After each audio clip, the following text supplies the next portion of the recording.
All right, I'm here with Mateo Von Bewitcher of Bewitcher. They have a new album coming out. Spell Shock comes out September 27th on Century Media Records. There will be a link in the description of this video for you guys to go pick it up. Don't miss it. It's a fucking incredible album, as we've come to expect from these guys. Thank you for taking the time. Thank you for joining me for this chat. And this is going to be a little bit of a different one. We're going to be talking about comedy movies from the 90s. Yeah, man, we're gonna switch things up a little bit, mix it up. All right, because originally I thought he would probably be more into like witch movies and horror flicks. So when I found out they were actually more into comedies, I was like, wow, your music does not paint that picture. Yeah, man, I mean, it's not to say I don't like horror movies, but it's just not really my area of I guess expertise or whatever. So like comedies and action movies are definitely more my bag. So Wow, let's do it. expertise. So let's test your expertise. One of your movies is The Cable Guy. Came out in 1996, obviously featuring Jim Carrey and Matthew Broderick from, what was that movie where he didn't go to school? Ferris Bueller. Bueller's Day Off or whatever it was Bueller. called. I think most people know him from that, probably. This one surprised me because I almost don't qualify this movie as a comedy, me personally. It's Yeah, true. I think it's a polarizing one. I think people either see it as, I don't know. I think it's a dark comedy. That's the way I always categorize it. And so it's got dark moments, but it's got a lot of funny moments. I think we've we could probably talk about the different scenes that will just definitely like crack you up in that movie. So if I don't think it qualifies as like a drama or like anything else. So it's got to be to me a dark comedy. I don't know if you know this, but I remember back in the day, back when MTV still had music playing, the Jim Carrey, I think he won an MTV award for his performance for the karaoke scene in that movie. I didn't know that actually. He won an award for it. Yeah, he won some sort of award for that performance. I remember that. It's a pretty insane performance, so I'm not surprised. It's to me, it's the highlight of the movie. I love that part. Jefferson Airplane, right? Yeah. I just love what he does. He gets into the character. It feels very psychedelic in that living room. Everybody's completely taken back by his own rendition and performance. So yeah, it's an interesting one. I think, and I want to ask you this. I think that movie kind of broke the mold a little bit for Jim Carrey. It showed a little bit of a different side of him. And I don't think he would have been able to do some movies that he's done after without a movie like that really showcasing his range as an actor. I guess when I think about it, it's kind of a transitional movie for him because like you had this early stuff that's very slapsticky, very over the top, very like rolling around on the ground and just like la kind of thing, and then Cable Guy is like more like he gets more into a serious place, but he's still doing like kind of shticky, comedy. And then next thing you know, he's doing Truman Show and everything else. So it's he gets kind of like into that transitional period during this time. So it's interesting transformation to watch. Actually, I was going to say that I don't think without Cable Guy there's no Truman Show, because a lot of the range that he showed in Truman Show kind of start to peek its way through in the Cable Guy movie. I agree. Yeah, I think it's like at the beginning of his more like serious roles, but still with a lot of comedy in it. And then obviously, if you're picking your top 5 favorite comedies of the 90s, there's got to be an Adam Sandler movie somewhere in there. There's got to be. I mean, like, how the fuck are you putting this list together? And there's not a single Adam Sandler movie. So your pick was Billy Madison. Why Billy Madison?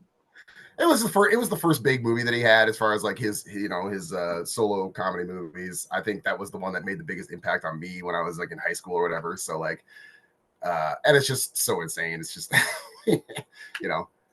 penguins, chasing penguins around and nudie magazine day and all that fun stuff. And I mean, Happy Gilmore's great, and there's a handful of others that are good Adam Sandler movies, but like that's the OG for me. Is that your favorite Adam Sandler movie? Not just of the 90s, but in general? It's one of them. I don't know if I have a favorite, but yeah, it's top 3 for sure. For me, from that era, Happy Gilmore. Like I just, being Canadian, hockey, like Happy Gilmore for me is definitely the one. But there's two Adam Sandler movies that if we're watching TV and one of these two movies shows up as we're flipping through the channels, I don't care if it's in the first 5 minutes or if it's in the last 10 minutes. We're staying on that channel and we're finishing the movie. And that is Wedding Singer and 50 First Dates. I don't know what it is about those two movies. Not as funny as Billy Madison, but those two movies, there's something about those movies that I don't know. I have to watch them if they're on. I have to say, I don't know. I'm not really familiar with 51st Days, but Wedding Singer is pretty classic, and that's the other one that's I'd say if there's top three, it's Billy Madison, Happy Gilmore, Wedding Singer are the three best Sandler movies in my opinion. Yeah, he's an interesting guy. Moving from Saturday Night Live, doing his own movies. Like you said, I think Billy Madison was his first breakthrough, like big role, big movie, and I think the Billy Madison character. Would you agree that is still the same character that he plays in all those other movies? It just has a different name. Pretty much. I mean, that's like the culmination of his comedy, like his persona at the time. Like, all the gibberish and stuff. It's it's a classic character. You do a great Adam Sandler, by the way. Oh, thanks. How's your Rob Schneider? Can you do a good Rob Schneider? I can't say that I do. No. Maybe that's not a bad thing. So, Billy Madison, I was not surprised, but I honestly thought you were going to pick an Adam Sandler movie. I just wasn't sure if it was going to be Happy Gilmore or Billy Madison. So, with that choice, I was totally cool with. One that surprised me, and I'm going to be honest with you, it's not a movie. I think I've watched it maybe once, twice at the very most, and that is Kingpin. Hmm. Um, I honestly, maybe I'm missing out. Maybe I need to revisit that movie. But I remember watching it maybe once or twice, and it didn't really register with me. What is it about Kingpin that has it on your top 5 comedies of the 90s? It might be my favorite comedy of the '90s. I think it's just so weird and such a fun, like, weird premise. The the juxtaposition of Woody Harrelson being just this, like, down and out drunk, former bowling champion, and he meets up with an Amish guy that just sneaks out of his village or whatever, and is really good at bowling, and he trains him to be a champion bowler or whatever, or manages him or whatever. And then you get Bill Murray in the mix, just a he's like the flashy celebrity bowler. It's the whole thing is just ridiculous, and I think if I were you, I would definitely give it another shot, because it's I think it's worthy of of one of the best comedies of the '90s for sure. Really, for you it ranks that high? I think so. It's a movie that I wore out on VHS, man. Like, I used to watch it a lot, but I think it's just it's the storyline really, like, I don't know why. I like road trip movies, I guess, and there's a lot of road trip in that movie. So So you like road trip movies. So how do you feel about the family vacation ones? Like the Griswolds, they're because that's awesome, the man. ultimate. That's the First one's ultimate. great. Yep, it is. And I would have probably picked one of those if it had been an '80s list, but I think the Christmas one was in the 90s, but the Christmas one is not a road trip one. no, not a road trip. And it's also a good call, because, like, it's hard to again, this is like there's too many to choose from, but like Christmas Vacation, it's pretty classic. It's pretty amazing. Yeah. I agree with you. I mean, I remember watching the second one, the European one, when they go to Yep. Europe and they're going in the roundabout and they're there in the early day, and then it's nighttime and they're still stuck in the roundabout. And I remember looking at my brother and laughing because my dad has done that, like back in the day when he was still alive, like get stuck in the inner lanes of a roundabout and not be able to like get out, and going around and saying, hey, look, that's the tower over there. And then, like, by the 100th time, hey, look, it's still the tower over there, because you're stuck in that roundabout. So that really spoke to me on that second one. So we've gone through The Cable Guy, Kingpin, which I'm going to rewatch this weekend now that you highly recommend it. I need to rewatch that movie. Billy Madison, which I still think for me would have been Happy Gilmore, but I'm not passing judgment. So now we're moving on into some critical grounds here, because we're moving on into Tommy Boy. I don't think there's a bigger comedy of the 90s but Tommy Boy. I think that is the pinnacle. It's one of the most referenced movies of my generation, probably, but or I don't know, probably our generation. So, like, it's just, yeah, it's almost like the perfect comedy, and another road trip movie too. Are you a big Chris Farley fan? I mean, how could you not be? The guy is like a comedy genius. He was like the physical comedy mastermind. Other than Michael Richards and Seinfeld. I don't think Farley. I don't think anybody did physical comedy better than Chris Farley. Yeah, he I think he was one of the first guys to really push it to a whole new level of using his appearance as part of the comedy act, in a very self-deprecating way, but in a very, in a very intelligent way at the same time. And probably not a better, more athletic big man since Bam Bam Bigelow. I mean, the guy is just like all over the place. He's doing Wow, I cartwheels. was not expecting to hear the name Ben Bigelow. Wow, this came out of left field. Okay. I agree with you 100%, 100%. Now, are you a David Spade fan? Yeah, I think he's a great like supporting. Like he's a good straight man when when he's put in a comedy movie. I think he does that role really good. So yeah, I'd say so. Because to me, I always felt in that movie that he was a little bit of the weaker link. Not that he's bad in the movie, but I think that movie could have gone even further with a different kind of guy in that role. See, I think they always had a good chemistry, him and Farley. I mean, they did Black Sheep was kind of like Tommy Boy Part 2 or whatever. And then, but they've always had good chemistry on stage. On SNL. Who would you have replaced David Spade with? Oh, good question. Who would I replace him with? Wow. Now you're putting me on the spot. I Hey, don't you know. brought it up. I don't know. That's a good question. I mean, I always thought that he was a little. I may would have replaced him with somebody who's not a comic, if that makes sense to you. Yeah. Similar to what the Cable Guy did, because Matthew Broderick is not necessarily a comic. So having that dynamic between Matthew Broderick and Jim Carrey works really well. Yeah. So maybe Tommy Boy with somebody who's not a comic, like a Joe Pesci, for example, or something along those lines. I don't know. Maybe That Joe would have been Pesci, no, a because much different movie if Joe Pesci had been in it. I don't know. Maybe the guy from Karate Kid. What's his name though? The wax on guy, whatever his name is. Mr. Miyagi? No. The other guy, Danielson. Or Danielson. Ralph Macchio. Yeah. Yeah. Maybe him. I don't That'd be know. cool. All right. He was good at My Cousin Vinny. Yeah, dude. I think and again, going back to David Spade, just I think that you need comedy timing to pull off the kind of stuff that they were doing. And like I said, he's kind of the straight man. He's the the straight and narrow guy, and then Farley's the comic relief. So I think they play off each other really good. It could work with a non-comedy guy, but I think that it helps to have that timing too. So that's just my take on it. I think you might be right. You know your 90s comedy way better than I do. So you might be right. And I think you also have to keep two people who are similar in age, if you will, in order for that dynamic to work. Because if you have David Spade being replaced by someone who's a lot older, I don't know if that dynamic would work the same. Yeah, maybe. I mean, it's a Matho and Lemon kind of thing. Grumpy old men. You got to have two guys that are just competing with each other on the same level. On the same level, yeah. So last but definitely not least, Friday, the first one, the original, the OG. Hell yeah. Dude, this movie is iconic. It's so good. I mean, it's probably I don't know if I've watched that one more than all of them, but all the others, but watched it a lot. It's a good one. How did you feel about the sequels? I only saw Next Friday. I don't think I ever saw any of the other ones. And Next Friday is not bad, but it's just like, and Mike Epps does a great job, I think, but in most of the stuff he's in. But I never got too super into the sequels. No, I think it got worse with every sequel, to be honest.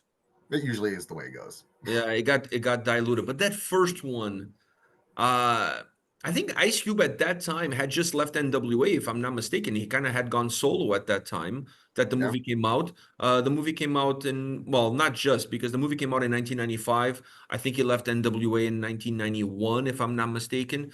So it wasn't just, but I think this was kind of his first steps into being in a movie and directing and doing all of that shit. Because up until then, he was just a musician. Yeah, for sure. I think that was his foray into Hollywood, and then like he definitely wanted to do other stuff. Obviously, Chris Tucker's one of his not his earliest stuff, but like one of his more insane performances. It's a good window into kind of the world at the time. Like you got the Compton, like the drive-by shooting and that whole gangster rap thing that was going on in the 90s. It's an interesting window into that world, from a comedic perspective, not necessarily It's almost like the comedic version of Boys in the Hood. You know what I yes, mean? Like that's exactly both it. of them kind of tell the same story, if you will, but one takes a more serious approach and the other one takes a more comic relief approach. Yep, and it's not a parody like don't go drinking your juice in the hood or whatever. One of those types of movies, but it's not a spoof. It's a legitimate movie, but yeah, like you said, from a comedic perspective as opposed to serious. It's funny that you mentioned the Chris Tucker. I always thought that this was his first role, his first major role. It's not? Pretty I'd have good. to go back and look at the timeline honestly, because if you're saying Friday was 95, for some reason I thought it was 93. So I'm getting my years mixed up. So I'm not sure. I think it's one of his earlier movies for sure. Yeah, because I think that's the first one where people start paying attention to him, and kind of brought him into a more Hollywood light, if you will. Because then obviously he did the stuff with Rush Hour stuff and whatever, and then he blew up, and he was like at one point in time he was like one of the biggest actors in Hollywood. But that performance, the dynamic between him and Ice Cube in that movie, and the cast, dude, like when you look back at that cast in that movie, that cast is incredible.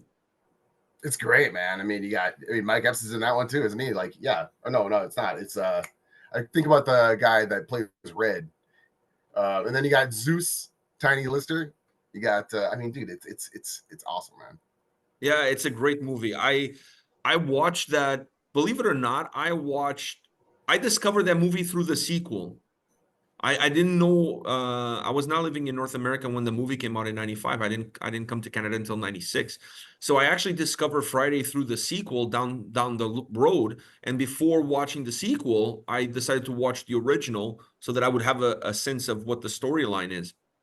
And nothing has ever came any close to that original movie. The dynamic between them, it has a low budget feel to it, which makes it feel almost like a reality show. Do you know what I mean? It doesn't feel like you're watching a movie. It feels like you're watching like Big Brother. Yeah, it's a little grittier, like not necessarily like a cop drama or something like that, but it's got like a little bit of a little more of a raw feel to it, and it's yeah, I mean, it does combine some heavy moments too. So it's not just all slapstick and comedy. It gets gets serious in certain spots too. Yeah, it gets the story and the message across. Now, these five movies, if somebody came up to you today and said to you, "Hey, we have a role for you. We're gonna redo one of these. What movie would you want to do, and what role would you want to pick?" Man, I have never thought about that. I've never wanted to be in a movie or be an actor or anything. Oh man. I mean, hell, man, it's tough to say, but I guess like if I'm gonna put a gun to my head, I mean, I'm going Billy Madison. I'm just gonna be that drunken maniac that's laying by the pool, like chasing. That is crazy. It's crazy. I was gonna say you picked the perfect guy in the perfect role for that movie. Imagine you and Billy Madison. Wow. That's incredible. Now, if you had to do the soundtrack for one of these movies, which one would you want to do the soundtrack for? No, that's a different story. Can you imagine like Bewitcher in Kingpin instead of Blues Traveler? That'd be interesting. Yeah, I was gonna say you mentioned a Bewitcher track instead of Jefferson Airplane on the Cable Guy. Oh yeah, that could work too. That'd be a different karaoke scene for sure. Much different. It would have been a much different scene. I think that would have been like some I don't know, some ceremony happening. You needed some candles. Like you definitely would have to go a little bit deeper. Although Matthew Broderick in that scene is hooking up with like the prostitute, so maybe that could actually like pan out pretty good. We could do Which like he doesn't know it's a prostitute. until a little bit later. Yeah. Which makes the scene even better. Like that whole dynamic, it's so cool. Yeah, I think any of these you could do a soundtrack for, but probably like you said, Kingpin, the Cable Guy, I think those probably would fit your vibe a little bit more, would fit Bewitcher a little bit more. Mateo, thank you very much for talking to me, man. I really appreciate you taking the time. Listening to your 5 favorite movies of the 90s, comedies of the 90s, is definitely cool. It kind of got me to relive some of these movies myself. And I'm gonna watch Kingpin on the weekend. You have me super interested. I'll send you a message and I'll let you know if it lives up to your hype. But I'm super interested in watching because, like I said, I watch it once or something. I don't remember much of it, so I think I need to watch it with different eyes. It always helps to do that. You know, a few years makes a lot of difference sometimes with movies. Sometimes you don't get it at the time. It's like albums, same kind of deal. You know, sometimes you listen to something, I don't know about this, you put it away. Years later, you come back to it. Whoa, you know, it blows your mind. So, Yeah, there's a movie with Leonardo DiCaprio, Inception. I mhm. watched it when it first came out, and I didn't really get what the hype was. I actually felt like the movie was kind of boring. This summer, I was flying to Europe to Finland for a festival, so I had plenty of time on the plane. I watched it and I paid attention to it, and I was like, "What a great movie this is!" Like I really needed to rewatch it with a different set of eyes. You know what I mean? Yeah, I think one of my biggest like flaws is just like my attention span is very short. So like if I'm watching something, if I stop paying attention to it for even a second, then I get distracted, and then the movie or whatever I'm watching doesn't mean as much. So you're just because you're missing details, and then you're just kind of like, well, that was fine. But it's because you were distracted, you weren't actually focusing on it. So like you said, I think that's a big key. Yeah, and with a movie like Inception, you cannot miss any single detail. Every detail in that movie matters in order for you to completely comprehend what the movie is all about. But that's definitely not a comedy, and it's definitely not from the 90s. So thank you very much for your time today. I really appreciate talking to you. And once again, Bewitcher, Spell Shock comes out September 27th on Century Media Records. And once again, the link is going to be in the description of this video for people to go pick it up. Support these guys. They're going to be on tour with Skeletal Remains, hitting a city near you. You know what? I'm going to also put the dates of the tour in the description of the video. So that way people can also find out exactly where they can come and see you guys play. And maybe they can pick up some merch while they're at it. So they can allow you to upgrade from a VHS Kingpin to a Blu-ray Kingpin. And if you do a line from the movie, well, maybe we'll give you a discount. You know what I mean? So I love that. I love that. don't hold me to that. It's gonna be an I expensive don't think tour. you're gonna have many takers anyways. How many people Yeah. do you think are gonna show up and say a line? But you know what would be really cool is if somebody showed up to the show and brought you as a gift a Blu-ray of Kingpin. I'll take it. I don't even have a Blu-ray player, but I'll take it. Oh, but they can give you the Blu-ray for free as a gift, and then buy a shirt, and then you can put the money of the shirt towards buying a Blu-ray. Do you want to be? You want a job? You want to be our manager or something? Like, Dude, if I was your manager and Blu-ray is the best I can get you, like you really need to fire me and hire somebody else. fair enough. Fair enough. Well, we already got one, so I don't want to have to break the news to him anyway. So Now you're gonna make the goal of my life to get you not only a Blu-ray player but also the Kingpin Blu-ray DVD. So I'm gonna work really hard on making sure you get both. all right, that sounds like a plan, man. Take care, man. All the best. Pedro, it's been a pleasure, man. Appreciate it. We'll see Take you. care. Bye.